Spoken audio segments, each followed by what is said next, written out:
వచ్చిన ఈ గ్యాంగ్లో ఈ ముఠాలో ముందుగా ఇదే భీమవరం ప్రజలు తిరస్కరించిన దత్తపుత్రుడితో మొదలెడతాను. వీరు చేసిన రాజకీయాలు ఎలా ఉన్నాయి అనే విషయం మీద ఈ దత్తపుత్రుడు పక్క రాష్ట్రంలో ఈయనది శాశ్వత నివాసం. అడ్రస్ ఎక్కడ అంటే మన రాష్ట్రంలో ఉండదు, పక్క రాష్ట్రంలో ఉంటాడు, నాన్ లోకల్. ఇంకా ఆశ్చర్యకరమైన విషయం ఏమిటో తెలుసా? పక్క రాష్ట్రంలో శాశ్వత నివాసం ఉంటూ పక్కవాడు సీఎం కావాలని ఏకంగా పార్టీ పెట్టిన వాడు బహుశా దేశ చరిత్రలో ఎవడో ఉండడు, ఈయన తప్ప.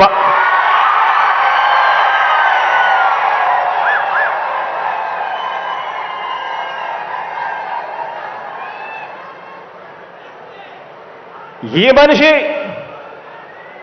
బాబు ముఖ్యమంత్రి అయితే చాలు, అవే నాకు 100 కోట్లు అని,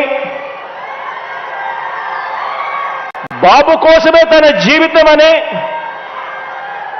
అందుకు అంగీకరించని వారిని తన పార్టీలో కూడా ఉండకూడదు అని, ఈ విషయంలో వేరే అభిప్రాయం కూడా ఉండదు అని, తన పార్టీ నుంచి వాళ్ళు వెళ్ళిపోవచ్చు కావాలంటే అని చెప్పి కూడా తన సభల్లో ఉపన్యాసాలు ఇచ్చేవాడిని బహుశా ఎవరిని మనం చూసుంటాం, ఒక్క ఈయన తప్ప. ఈ దత్తపుత్రుడికి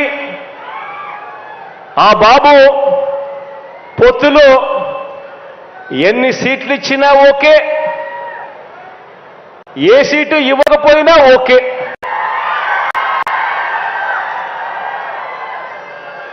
చిత్తం ప్రభు అనే త్యాగాల త్యాగరాజుని మాత్రం ఇప్పుడే ఈ దత్తపుత్రుల్లో మాత్రమే చూస్తాం.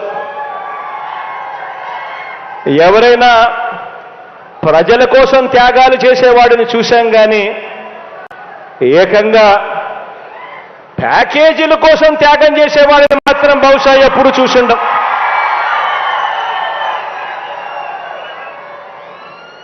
ప్యాకేజీల కోసం తన వారిని త్యాగాలు చేసే ఈ త్యాగాల త్యాగరాజును మాత్రమే చూసింటాం.